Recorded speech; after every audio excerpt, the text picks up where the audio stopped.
So many people are looking to live happier, more stress-free lives.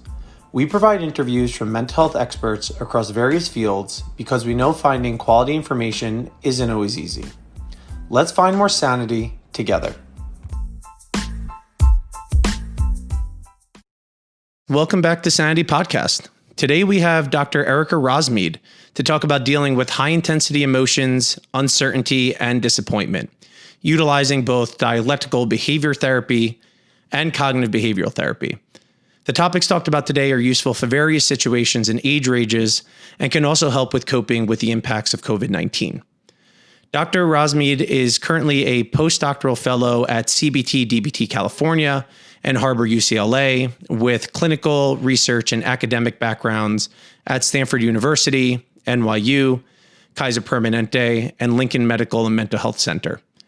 She has collaborated with Matthew McConaughey's Just Keep Living Foundation and the University of Southern California's Physician Assistance Program to help provide underserved high school students on ways to cope during COVID-19.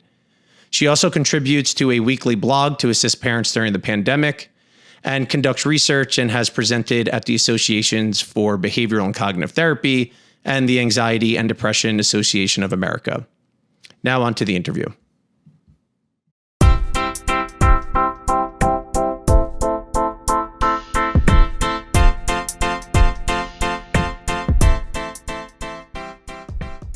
All right, Erica, thanks so much for coming on the podcast. I really appreciate you taking the time. Yeah, thanks so much for having me on. I'm looking forward to it. Yeah, so one thing that I decided that I wanted to try and do at the beginning of these podcasts is to have people talk about their therapeutic approach briefly and explain why you think that's the way to go. Yeah, totally. So I definitely identify as a cognitive behavioral therapist and a dialectical behavioral therapist. And so the acronyms for that are CBT and DBT. Primarily for both of these treatments, they are evidence-based. They're the gold standard. What that means is that there's a lot of research backing the effectiveness for these treatments. CBT really focuses on looking at the connection between your thoughts, behaviors, and actions. So an example of that is, let's just say you fail a test, or your child fails a test, or you fail at something at work, and that's the situation. One thought you could have is, shoot, I really screwed that up. And that's connected to perhaps an emotion of feeling really sad.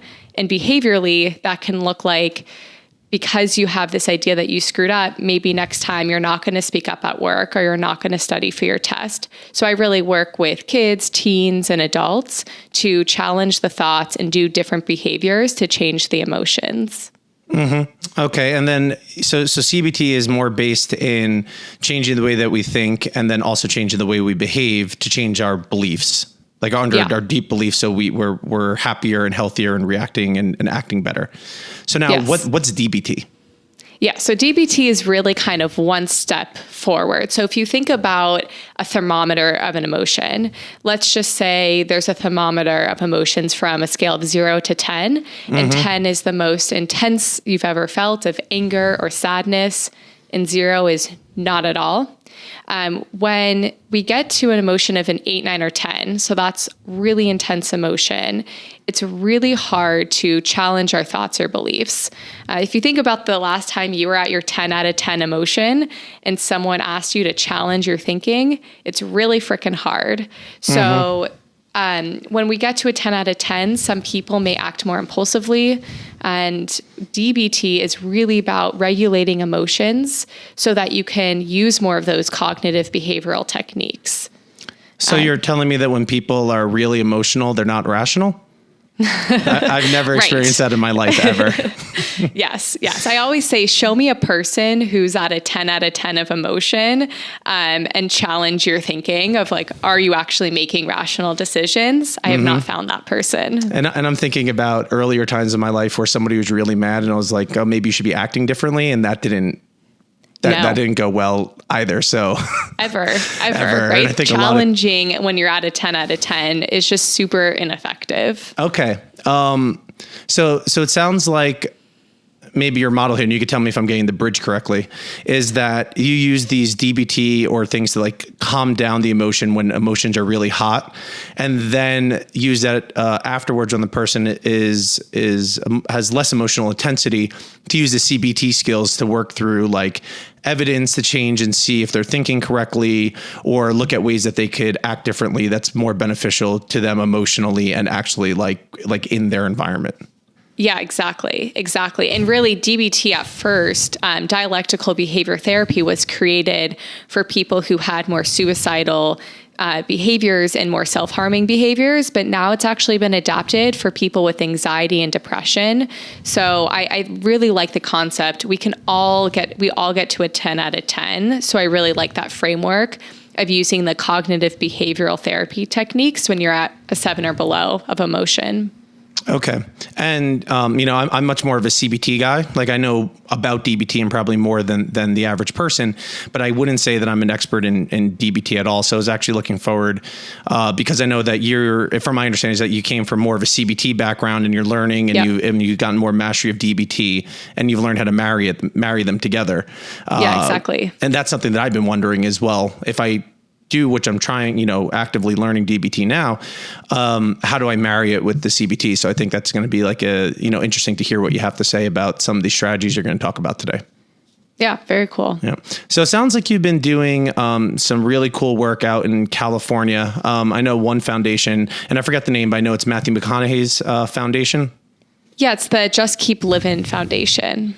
Cool. And it sounds like, was there another foundation or organization too that you were working through, or was it just that one?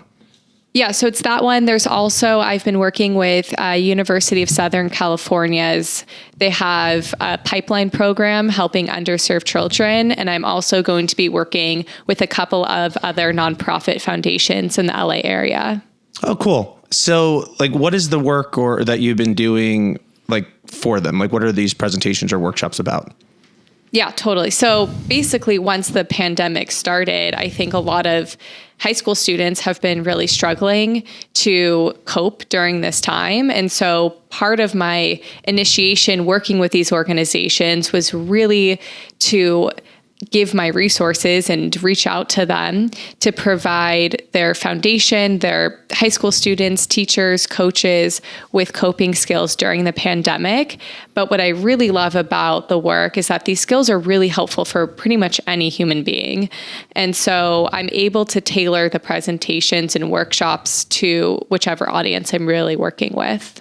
All right. And is it really like just skills that help with like this unique COVID situation, or is it more like able to just like for people to work on anything? Yeah, it's really for anything. I mean, I've adapted some of the skills of how to use it during the pandemic, but I actually, when learning these treatments, I use these skills on myself all the time.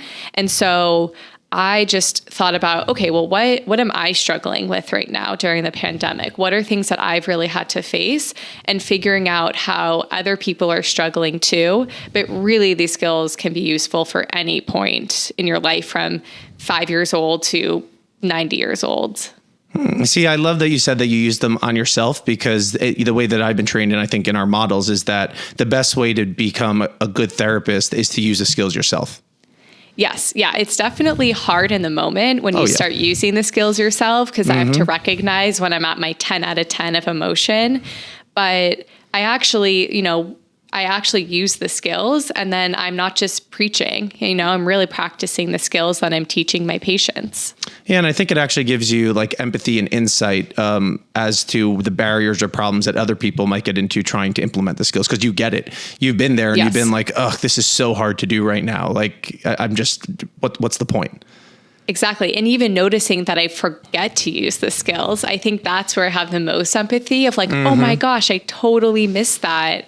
And I know them so well. I teach the skills and I still forget to use them sometimes. Yeah, no, exactly. So you think about like, if this is something that you talk about or I talk about like for hours a day, and we don't use them, or we forget to use them, or we choose not to use them at times, you can imagine someone who has working in a totally different field that might also be parenting or doing a whole bunch of other things, maybe not being as like, I guess we use the word compliant, but like using the skills as often as they probably could, and it very understandably. Right. Yes. Yeah. So it definitely has built my empathy around that. Yeah. All right. So in these talks and workshops that you have been doing, what have you what are the skills and the problems that you've been focusing on? Yeah, so there's a couple of different skills. I think one question that I really like to start off with, and this is primarily in terms of fear, to ask like, what's your worst fear? Like, what's the catastrophe in your mind about what you're experiencing right now? And that's related to the pandemic, but we have fears all the time. And so when you get to the core of what your primary fear is, then you can ask yourself, can I work on this? Like, do I have control over this? And if the answer is yes, like, let's problem solve this. If the answer is no, if you don't have control over it, that's really where the DBT skills come in on how to tolerate the things you can't control. So I like to start off with that question of, what are you really fearing right now? Do you have control? If you have control, let's problem solve. And if you don't, let's figure out what you can do instead. And if I'm sitting here wondering, like, well, how do I know if I have enough control or not? Like, that I should be doing, these skills that you're talking about. What would you say? Well, so I would say one, it might be trial and error. So you may be trying to solve the problem. And if you're getting stuck and if it's not working out, then you're probably fighting reality and you probably don't have control. Mm-hmm. Okay. So, what ways are you talking to people about? So now I'm here, I'm at the 9, I'm at the 10 of emotions. I feel like I'm not in control, or other people are telling me like, you're not handling this well. What is it that you're teaching people to do to help bring that down? Yeah, so let me give you an example with me when the pandemic started. So as you can tell, I'm working from my bedroom and I didn't have a desk that I could use. And so I started using my side table, brought it into my bedroom, had to stack a bunch of books. And I was so uncomfortable. In my mind, I was thinking, sure, there's a pandemic, but I'm going to go back to work in 2 weeks. So already I've kind of had an idea I was fighting reality because I just wasn't really changing anything. I was just in pain, annoyed at the world, and convinced myself this would only last for like a week or two. But then once I started to actually accept what was going on, I could actually change my situation. So I really had to accept that I was working from home. So I went with my husband to his work. We took his desk, we took all of his equipment, and I have this work from home setup, and I'm much happier. So I think there's the part of teaching high school students and teachers and coaches, like, where are you getting stuck? That's the main part. Where are you really getting stuck? And trying to kind of tease apart the reasons why they're getting stuck. So for me, I was really getting stuck because I was annoyed and in pain. And then I realized it's because I was actually not fully accepting what was happening. Mm-hmm. And I always say acceptance is not an easy thing, because it's easy to accept things that are fun and positive and pleasant, but we're asking people to accept things that they don't want to, that are like uncomfortable or make you feel really bad. So how do you help someone accept a situation that they don't really like? Right. Well, I think the first thing is to really validate that this is one of the hardest skills. This is my favorite because it actually can be so life-changing, but I think it's one of the hardest. So really just to know that we're all fighting reality on something. And so sometimes I'll give really small examples. I think if we start too big, we lose people. Mm-hmm. So maybe a smaller example would be, I'm on the way to work, and in LA, there's a lot of traffic. So if I look on Google Maps and it looks like I'm going to be 5 minutes late to work, and I start swerving into lanes, trying to get to work faster, and I'm getting more anxious, I'm getting more stressed, I'm getting more overwhelmed, my Google Maps time is not changing. And the acceptance part is just taking a step back and saying, okay, I'm going to be late. Okay. So that's a very small example, but the first step is noticing and acknowledging that you actually are fighting reality. And is there anything else that people could do besides just saying, well, I just need to accept this? Is there a way to help them bridge it to get them more willing to accept or that it actually sinks in? Yeah. So I think the first part is noticing that, okay, there's something that I don't want to accept here. And it makes sense because there's a lot of negative emotions around it. And part of this is if you accept it, you can actually figure out what you can change. But accepting does not mean agreeing or liking or approving, right? Accepting is just saying, this is my current situation. You can actually use, dialectical behavior therapy uses a lot of mindfulness. And so where mindfulness comes in is you can actually, close your eyes. Once you've identified what you're fighting, you can actually, and part of this is a little bit CBT as well, of rehearsing, behavior rehearsal. In your mind, you imagine, what would I be doing if I fully accepted the situation? What would I be thinking? What would I be doing? And actually imagining yourself doing and thinking those things. So it sounds like you're saying that acceptance doesn't mean to accept and do nothing. Exactly. Okay, because I think when people hear acceptance, it sounds like, well, you're telling me just to say, well, this is how it is and just deal with it. Yeah, I think so. Sometimes acceptance can be enough. And I'll give you an example of that. But what I'm talking about right now is really acceptance is the vehicle for change. And sometimes acceptance is enough. Okay. And I forget, there's that DBT mantra, which I'm forgetting right now, but does that tie into this? Well, there's, I'm trying to think of what mantra you're talking about, but there is talking about like using your wise mind. I don't know if that's what you mean. Give me strength to, like the AA prayer type of thing. Is that what you mean? Like give me strength to accept the things I cannot change. And now I'm forgetting. Yeah, but yes, the wisdom to know the difference. Yeah, the strength to accept the things that I can't change the things that I can, and have the wisdom to know the difference. And I'm butchering it, but it sounds like that is kind of in line with what you're talking about here. Yeah, I think that's definitely huge. So, and let me give you an example of when acceptance might be enough. So and I'm going to go back to this emotional thermometer. So when your emotions get to a 10 out of 10 and you have an urge to do something that isn't effective, you may have an urge to yell at your partner, yell at your kid, engage in self-harming behaviors, binge eat to self-soothe. Any of those things can maybe happen when you're at a 10 out of 10. So instead of acting on that urge, there are actually techniques that you can use to reduce the emotion, which will reduce your urges.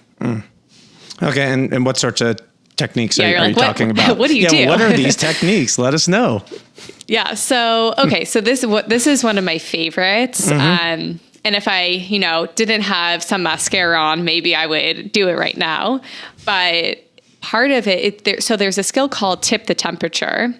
And basically what you do is you get a big bowl where your whole face could fit in it, a big bowl of ice cold water, maybe put 10, 15 ice cubes in, and you put your entire face into this bowl of ice cold water, and you hold your breath for 30 seconds.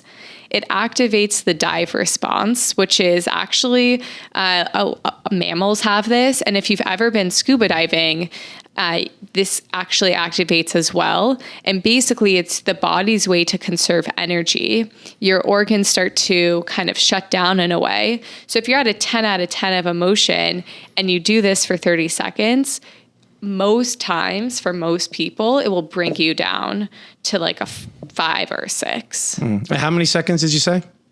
30 seconds. When I tried it out, I only lasted like 15.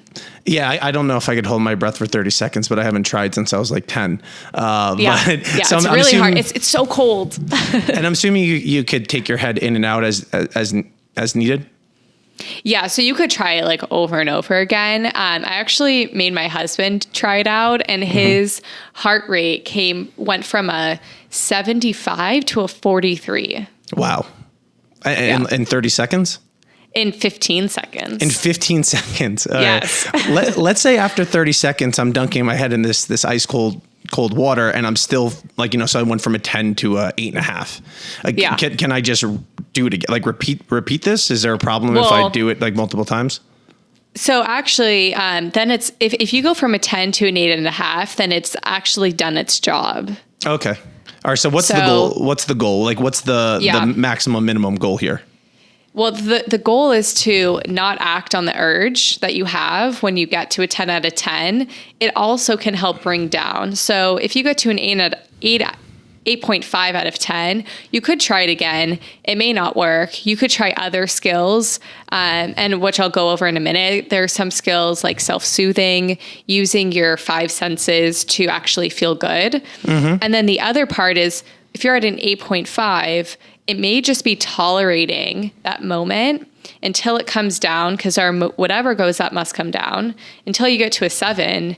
And then you get into more of the change or problem solving behaviors. Unfortunately, dunking your head in ice cold water does not solve your life problems. That is very true. It just helps you bring it down. So maybe you can solve or accept. It sounds like solve or accept are two major pathways. And just a concept for everybody to know, the body doesn't like to physically go up and down at the same time. So say that someone's getting anxious and their heart's starting to race, they're breathing more heavily, they're getting tense, they're sweating. If you could start bringing a physiological reaction down, the body doesn't want to be up and down. So then it starts pulling everything down. Yeah. And so I think that's what you're talking about here, that you dunk your face in the water, it slows down physiological processes. And so the rest of the body has to come down with it, because that's just what the body does. Yeah, exactly. And because, earlier when I was talking about thoughts, behaviors, emotions are all connected, because these physiological symptoms are down, now maybe you're not having as negative thoughts.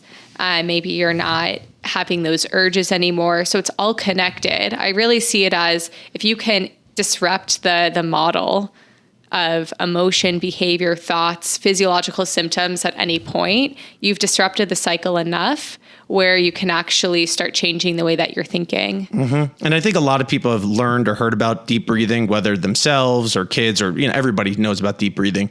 Kind of the same principle here: bring down the physiological in order to bring down the emotional. Yes, exactly. And you could do, actually, part of this skill is paced breathing. There's another component where you could do paced breathing. Sometimes I know, if people are more anxious, sometimes it's hard to engage in the paced breathing. So the tip the temperature, that's what it's called, I think is the fastest way to bring it down. And then maybe you could do paced breathing after. And anything else that's in this tip to temperature model besides the paced breathing and the cold water?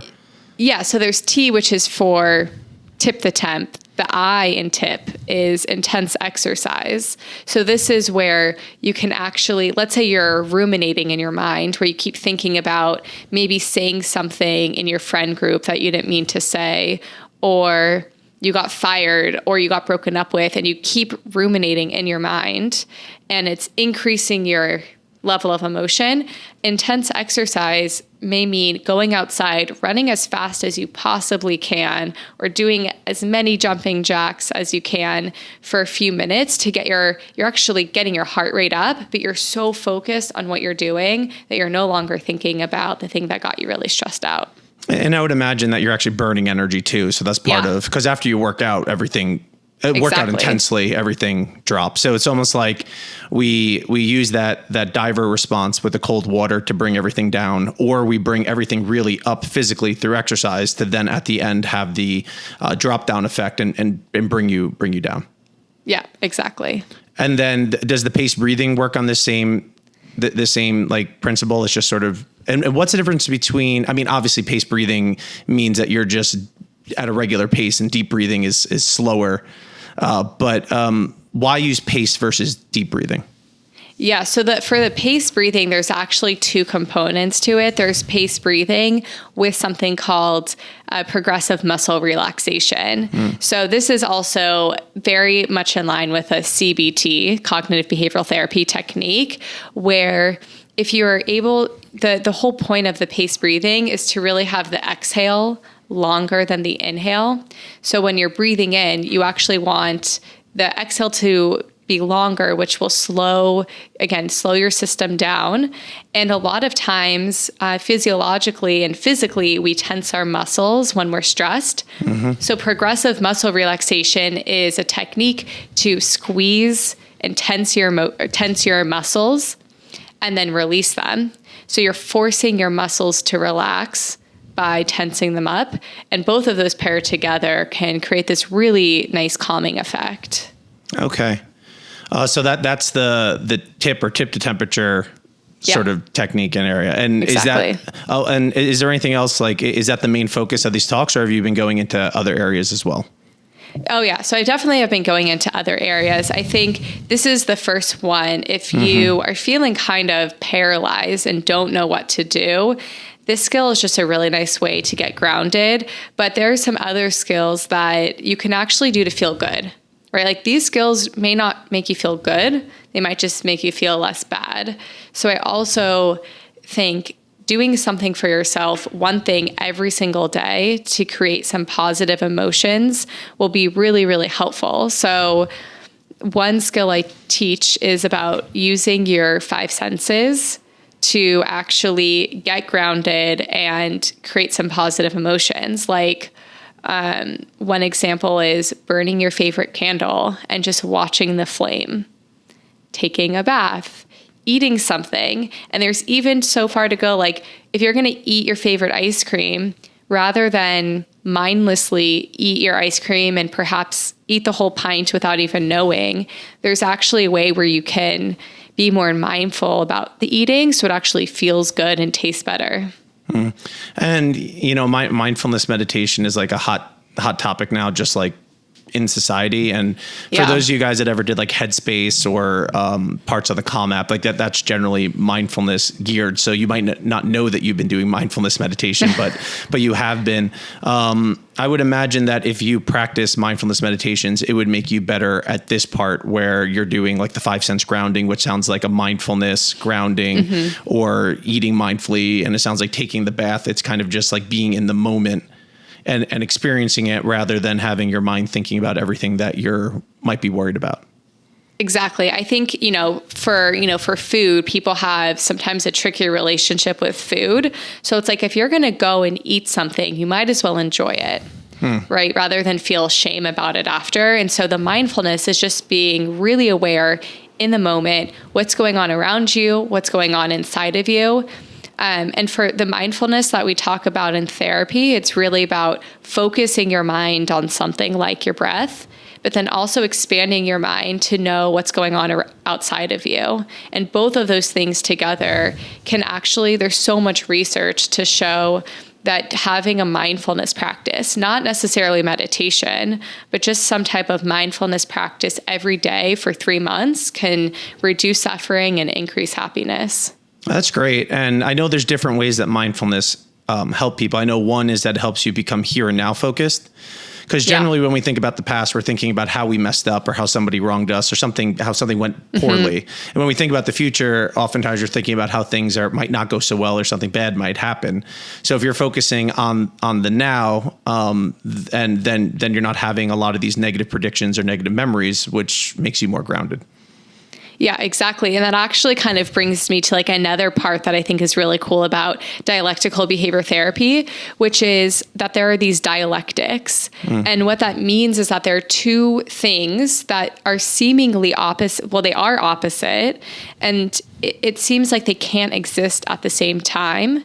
So you could think about one dialectic is thinking about the past, like you're stuck in the past, thinking about where you went wrong.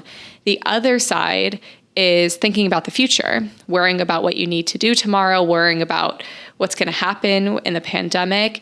The goal is actually to get in the middle. And so the middle is the here and the now.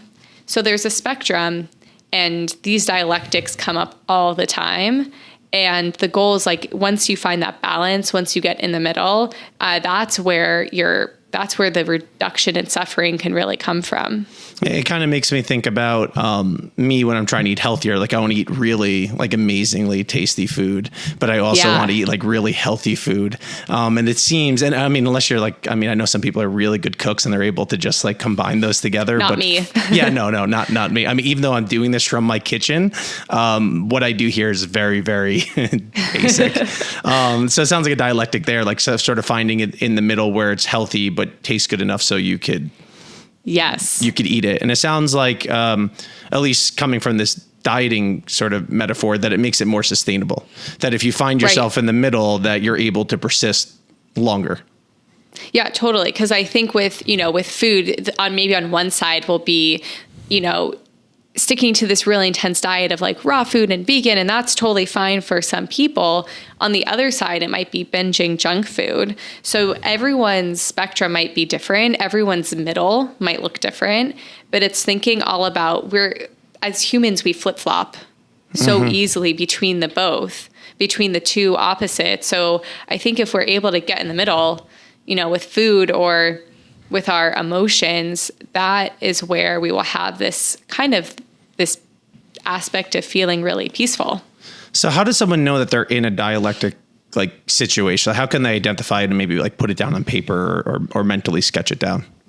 Yeah. So let me actually give you, because the dialectics, they exist all over the world and in your mind on so many different topics. So let me give you an example of one that I think everyone relates to. So remember how I said, like, you're at a 10 out of 10 of emotion? Mm-hmm. So think about when you're at your 10 out of 10, what are you doing? Maybe you're feeling more hot, more mood dependent, more moody. That's your emotion mind.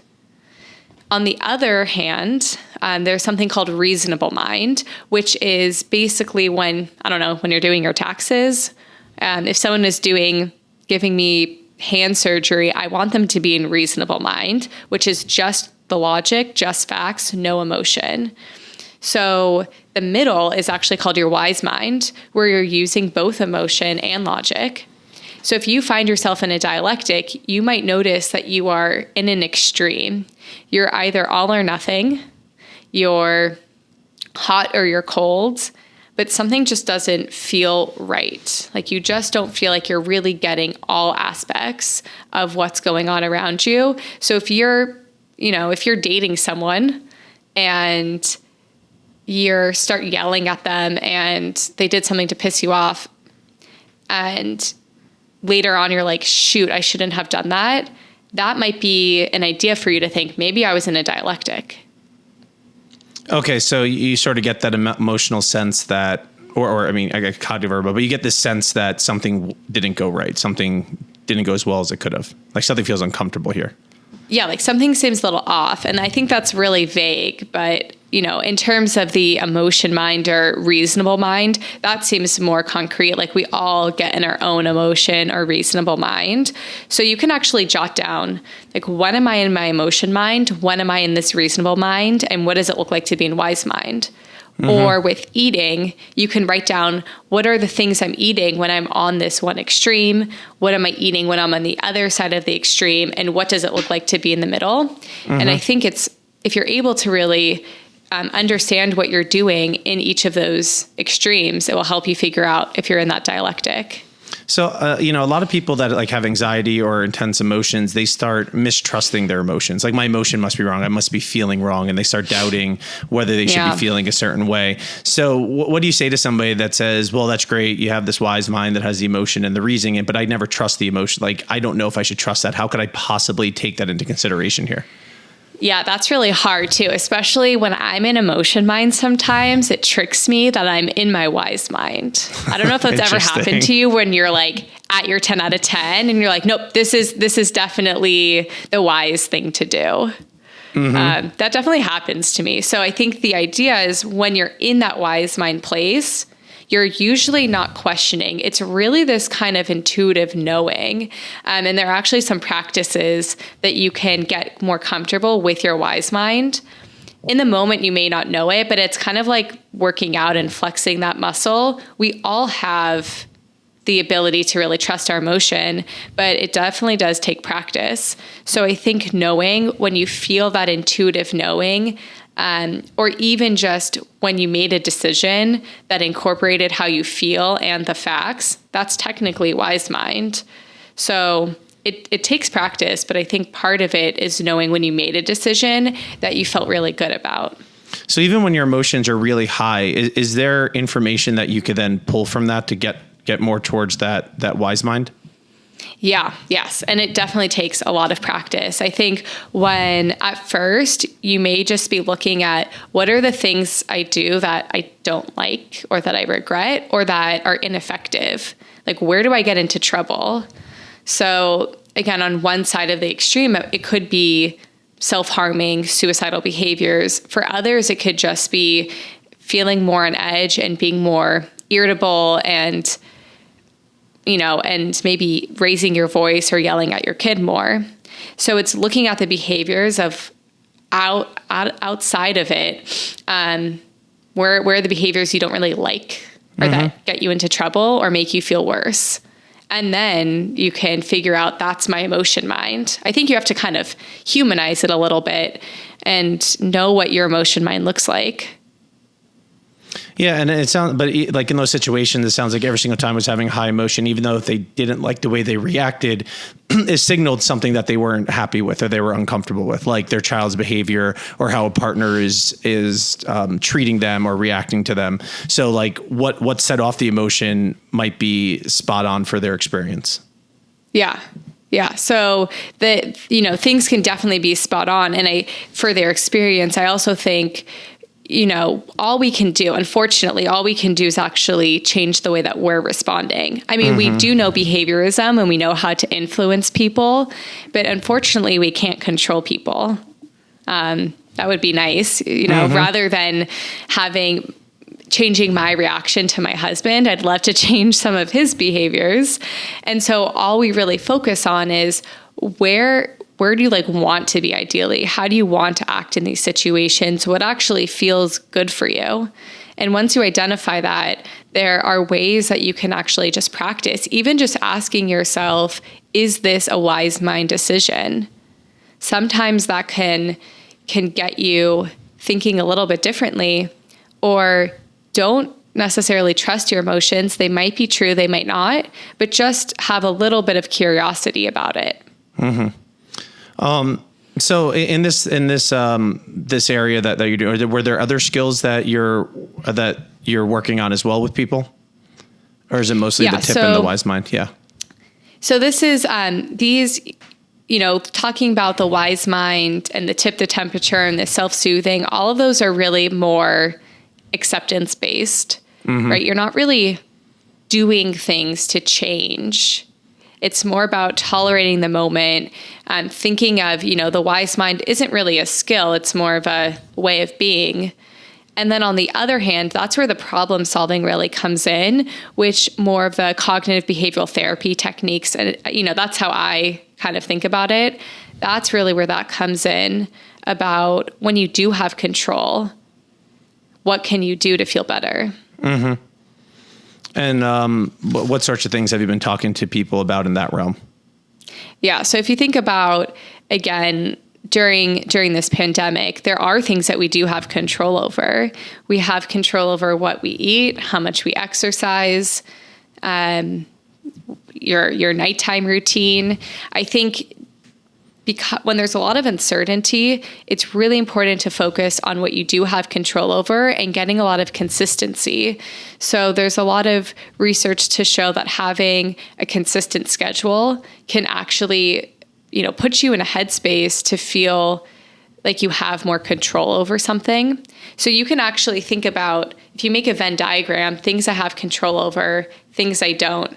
Not really a Venn diagram, more just like circles. And if you put all of your focus over to the things you do have control over, then we may, challenging your thoughts can be one thing that you have control over.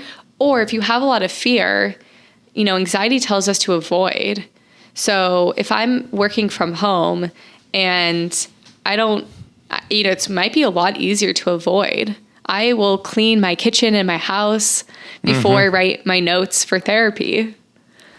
And so it could be about, rather than avoiding, how do I engage? And it could be setting up little exposure experiments with myself to write a schedule and do these things I have to do and rate my mood before and after. Yeah. And a principle that, a big CBT principle is that when you approach what you're scared of and it's relatively safe, over time it drops the anxiety versus when you avoid what you're anxious about, it increases anxiety. And that's why you'll see, very simply, like phobias. If somebody is scared of dogs or water, the more they avoid dogs or water, the more scared and the more they have to distance themselves and avoid. So approach makes you feel better. Avoidance makes you feel worse. Right. Except in the immediate, it feels nice to avoid that, that dog, right? Like right away you have a drop in anxiety, but then you learn, in order for my anxiety to go down, I have to avoid this dog, which is just, reinforcing that cycle and making your anxiety increase. So this is all about approaching. And when it gets to be too much, and when you have urges to do things that are ineffective, then that's when you use these other like self-soothing or more acceptance skills. But the whole idea is really to change your life to get it to where there's a lot of meaning behind the life that you're living. Yeah, and that's a great point, that when you do approach what scares you, you do feel worse a bit in the short run. And hopefully by the time you're done, you feel better. But it's more of like a long-term strategy of feeling better. So you're going through some emotional pain now to help future you have less emotional pain with the same situation. Yep, exactly. And that can be really hard for people because it sounds so, if this is your first time hearing that, it doesn't really make sense. And it's not naturally humans avoid discomfort. So it's a really hard, sometimes it's really difficult to get someone to move and approach when naturally we want to avoid discomfort. Yeah. And I think that's where, if it's really hard, that's where like therapy comes in, like when people come in and they're scared of embarrassment, I will go out on the streets of Manhattan with them and we will sing and dance and march and read speeches. And I've done, whole job interviews on the street corner, because if you could do a job interview by Grand Central where there's thousands of people walking around you, it might make it a little bit easier to do a job interview in front of 3 people, even though the street people have a bigger evaluation of you. But the idea is that we go outside and we do the things that scare you so you can learn that you could tolerate and be less scared of it. Yeah. And that's a good point. I forgot, because I was also living in New York, and actually I was running a social anxiety group for teens.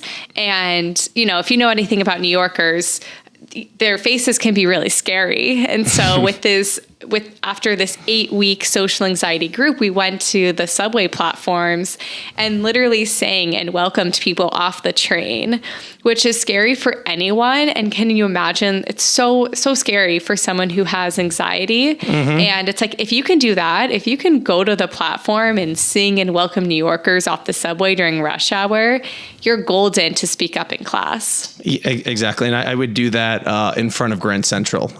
We would block doors. Like, there's a bunch of doors. There's like 8 doors, and we would block like a door, and we would greet everybody that was coming in. So same, but just in a different area. Yeah, Grand Central is really, really bringing that up. Yeah. My office is close by there, so it makes it easy for me to get to. So that's a great point.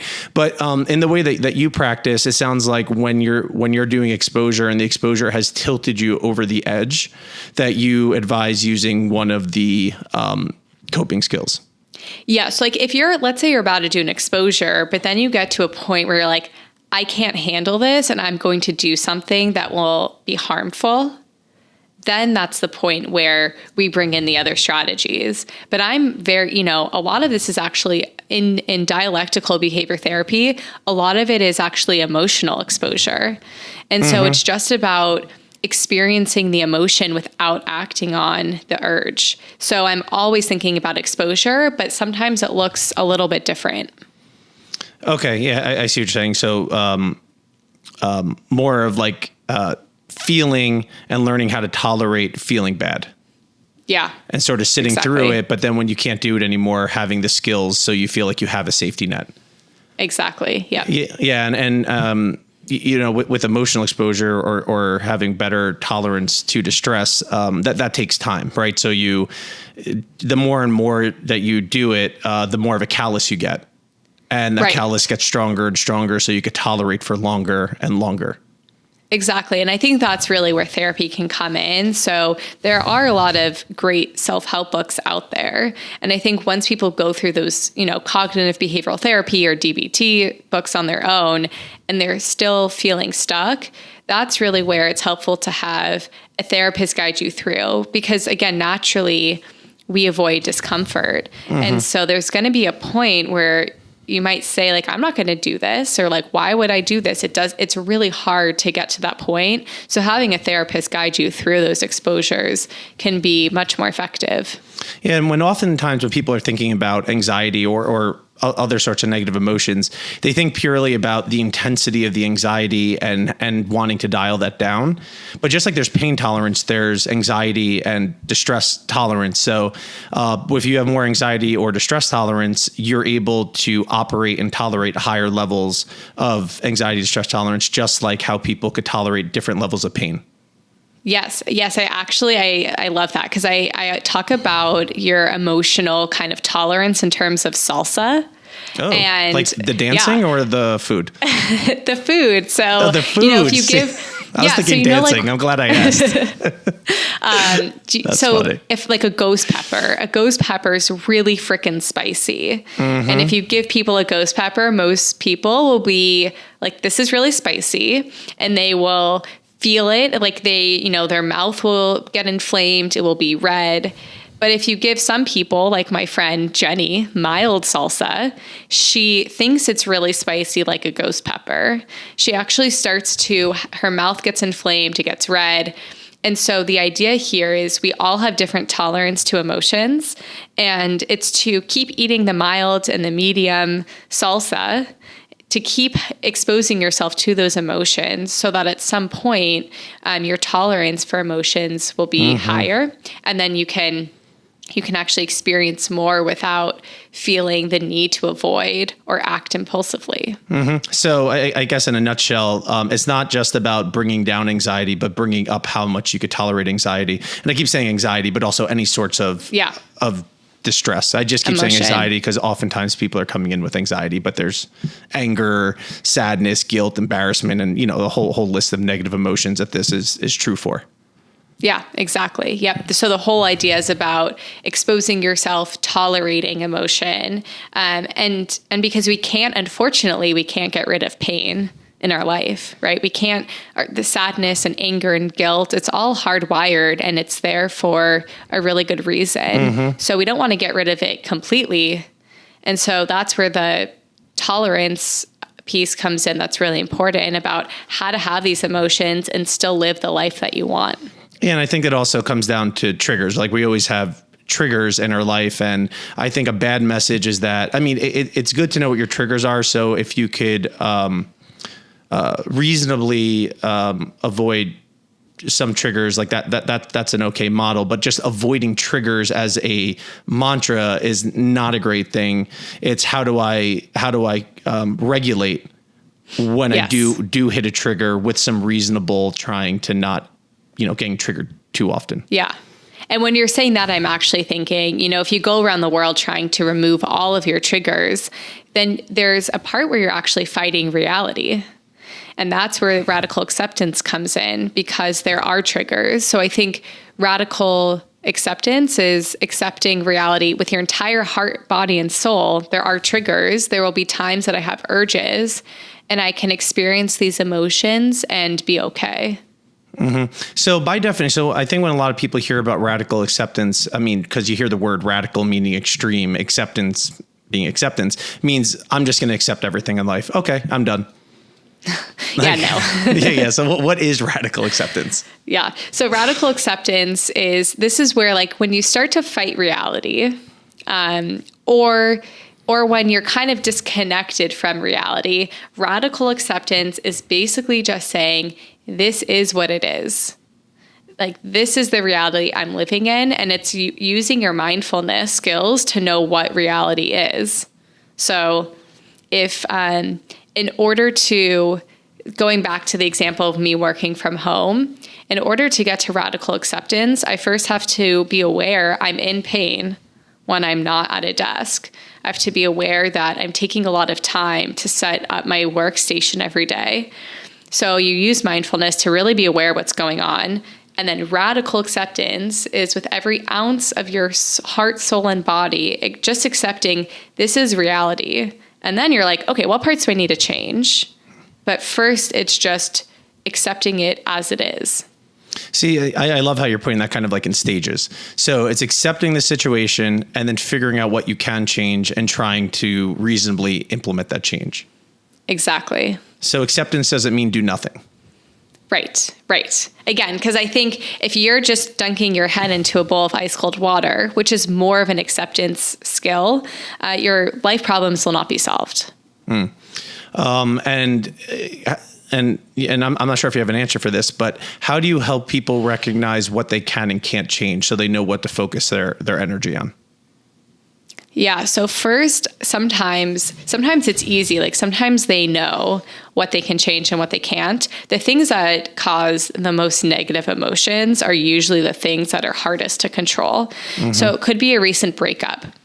And you could be thinking logically, of course, I know that this is reality, but I think there's an emotional part where you're not fully accepting. So I might ask, like, what are you doing? Like when you're feeling really sad, what are you actually about this relationship? What are you doing? So for some people, it could be rereading old text messages, or it could be fantasizing about getting back together.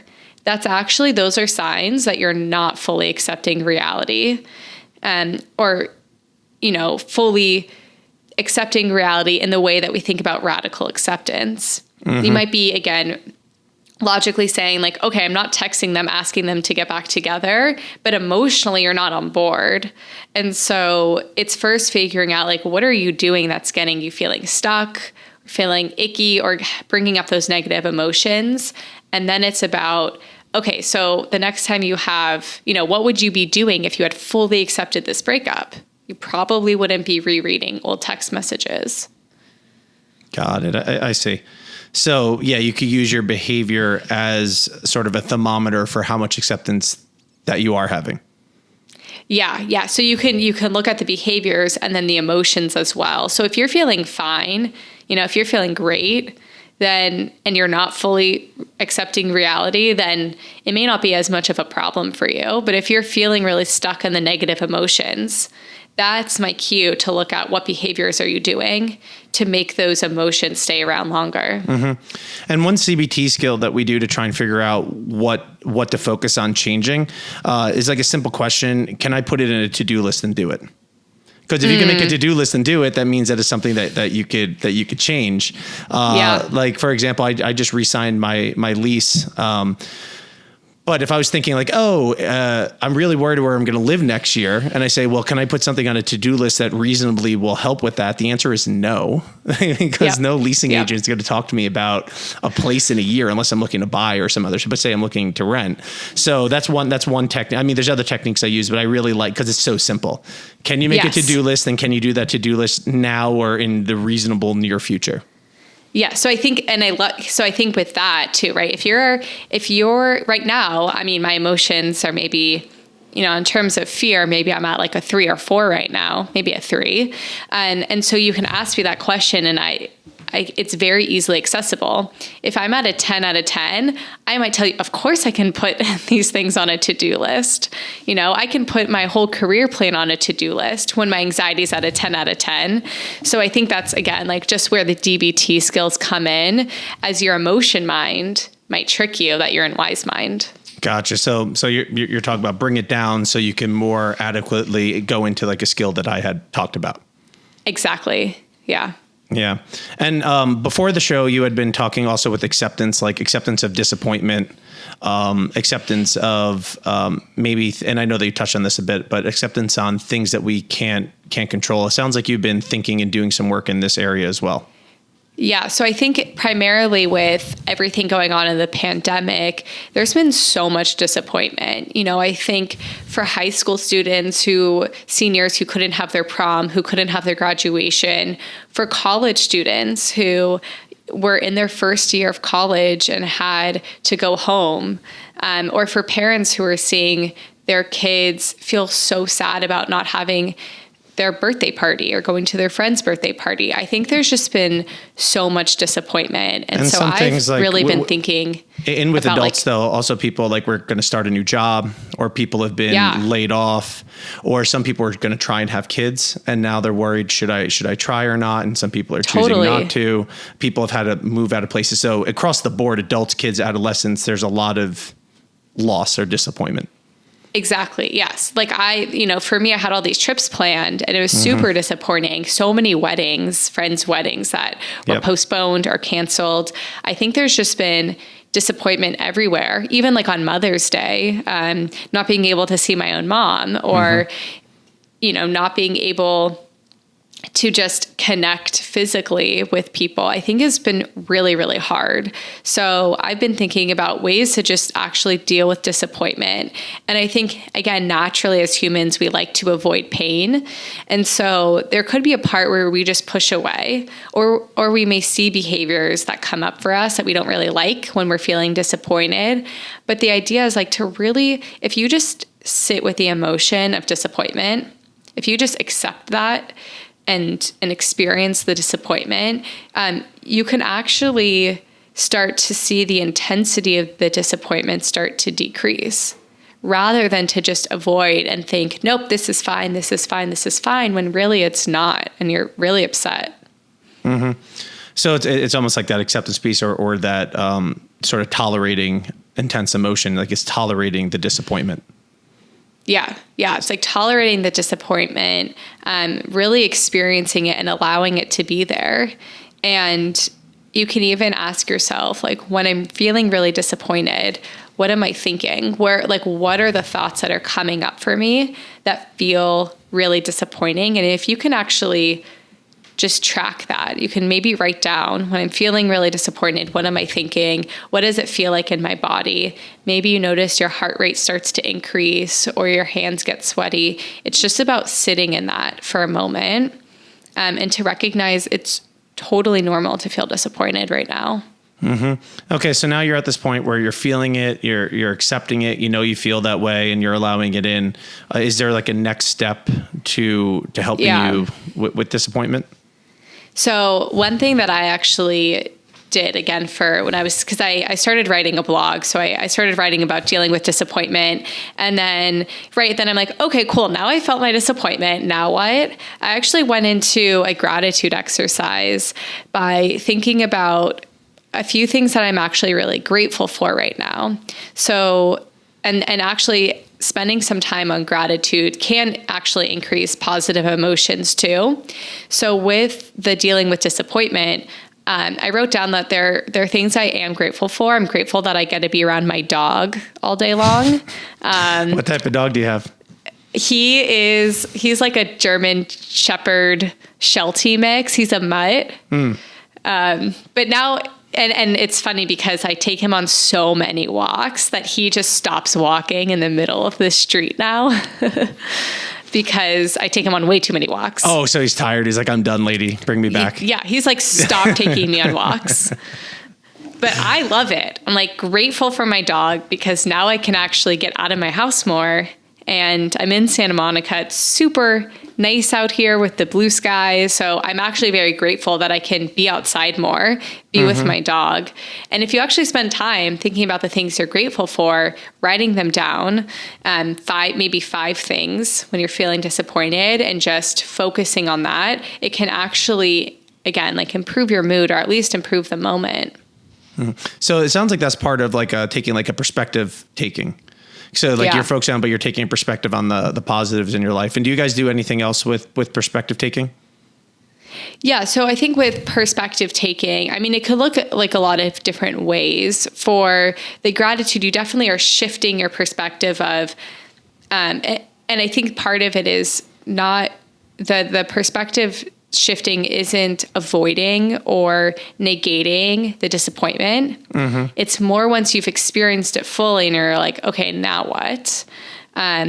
But perspective taking is really helpful when you're thinking more negatively. So if you're having certain thoughts of, I'm a failure or I'll never be able to do this, perspective taking is, becoming a detective, putting your detective hat on and looking for alternative facts or evidence to see if your thought is supported or not.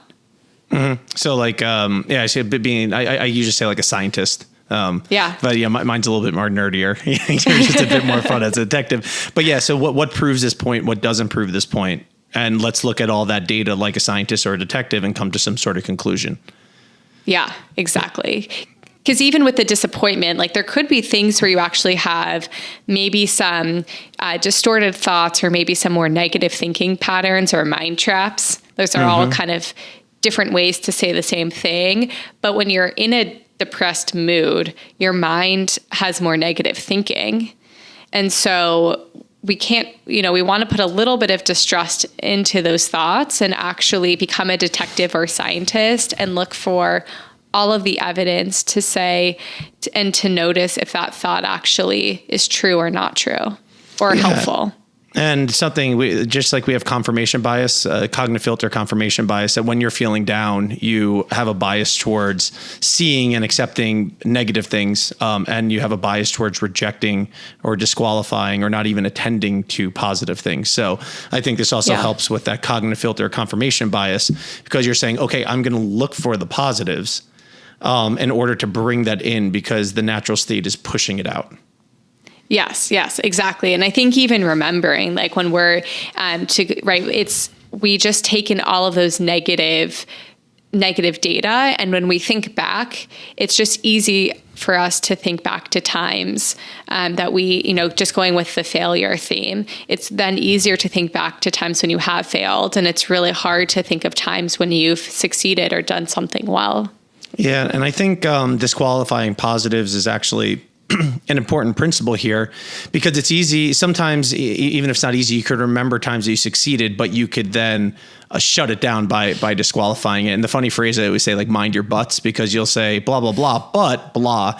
So like, for example, someone says, hey, Jason, you look nice today. And I say, oh, but Jen's just a nice person. So she would say that anyway. So I completely threw away the compliment with a but statement. It doesn't have to be a but I often phrase it into a but we do it all the time. And so in the failure model, well, I was able to graduate this thing, but so did 10,000 other people. So, I like the mind your butts. It's a good way to think about it. And we do it all the time. I think even, just bringing awareness to the fact that, I like the phrase mind your butts, because then when you're living in life and you notice yourself saying but, it can actually kind of cue you to think about it a little differently. Yeah, how you're disqualifying the positives. And, one technique I'll do in the therapy session, where I often have people log against their like, I'm not smart enough, I'm not pretty enough, or whatever it might be. I'm not good enough at my job. I'll log the opposites, and I'll go through, okay, like, what are the things that you wanted to put down, but then you said that they don't count? And then we'll go through and see if they minded their butts. And sometimes they were right to disqualify it because it wasn't a really good piece of evidence. But there's a ton of times where the person has thrown something out where really, if the filter wasn't so strong, they would have seen that was actually a pretty good piece of evidence. Yeah, totally. I think our minds and our mood can just kind of take over sometimes. That's why I call them mind traps too, because it really does trap our mind when you are in a certain emotion or a certain space, that's the data that you see. So becoming a detective or a scientist to look at all the evidence, it sounds easy, but it actually can be really challenging sometimes to think of everything. You're not disqualifying. You're taking in all of the alternatives or all possibilities to look at. All right. So with the disappointment, we have first step is taking the acceptance, feeling it, accepting it, not disqualifying the way that you're feeling or saying that you shouldn't feel a certain way. And then doing focusing on what you're grateful for. And then also within the disappointment, looking at how, whether or not you're completely accurate with your thoughts of disappointment. Were there any other techniques that came to mind on what you've been talking to people about in this area for taking those next steps? Yeah. And I want to go back to the gratitude thing, because I think the gratitude aspect of it could be something helpful, but it's not necessarily like whenever you're feeling disappointment to go through the gratitude exercise. I just think it could be a way, if you're in that space and you're feeling more stuck, to actually, again, just look at it a little bit differently. But that's not to say that you always have to do a gratitude exercise when you are feeling disappointment. And just at the end, do you have any resources or plugs that you want people to connect to? Like, for example, your blog, if people want to keep reading about what you're doing or seeing what you're doing or anything that you're going to be like presenting that might be online, like how can people see more of you? Yeah, so definitely. I have a website, and it's my first name, last name.com, ericarozmid.com. So it's just ERICAROZMID.com. And I have a blog going, and I'm going to be updating some of the workshops and may actually put on some of the slides for these skills that I've been teaching online so that people can access them for free. Oh, cool. That's awesome. Yeah. And you might not have any now, but are there any resources that you think would be helpful for people, whether it's like a book or a website or something that you would recommend? And all these things that you're talking about, I'll put in the show notes. And if there's something afterwards that comes to mind, I could also add those into the show notes afterwards. I was just wondering if there's anything that popped up. Yeah. So I think in terms of the DBT books, a lot of the books that I use are really within a therapy model. So those are the books that you would actually go to a therapist and see. There aren't any self-help books within DBT that I've used, but for CBT, there's, thinking about tools that you can actually go through on yourself. One I really like, if you're feeling more depressed, is Mind Over Mood. That's a really great self-help book. And recently I've been actually listening to some podcasts and reading a book called Overcoming. This is kind of separate. Overcoming Intrusive Obsessive Thoughts. And it's about like, we all have thoughts that we don't like. And so, thinking about thoughts you have when you're at a 10 out of 10 out of emotion, and ways to have the thoughts and still do what you need to do. And it's kind of similar to having emotions and still living the life that you want. So those are two that I like, and I'll send you some others that are more maybe DBT related self-help books after. Okay, great. Well, I really appreciate you being on the show. I think these were amazing topics and amazing points for the current times because it's so relevant. But I think that these go way beyond the current situation. I think people use a lot of these skills just throughout the lifetime at most age ranges. Yeah, I definitely agree. And I really appreciate you bringing me on the show. Again, I would encourage everyone to try, if you are going to think about trying these skills out, to know it is like getting a six-pack, which is hard. You don't just wake up one day and have a six-pack. You have to work really hard. Not like a six-pack of... Yeah. Okay. Yeah. You're like, what am I? Not a six-pack of beers, six packs of abs. And you have to work really hard, but it's worth it. And it can definitely bring you some more emotional freedom. All right. Well, thanks for coming on, and we'll keep in touch, and hopefully another time you'll be able to come on the show and talk about some other, topics that you've been working on. Okay, great. Thank you so much.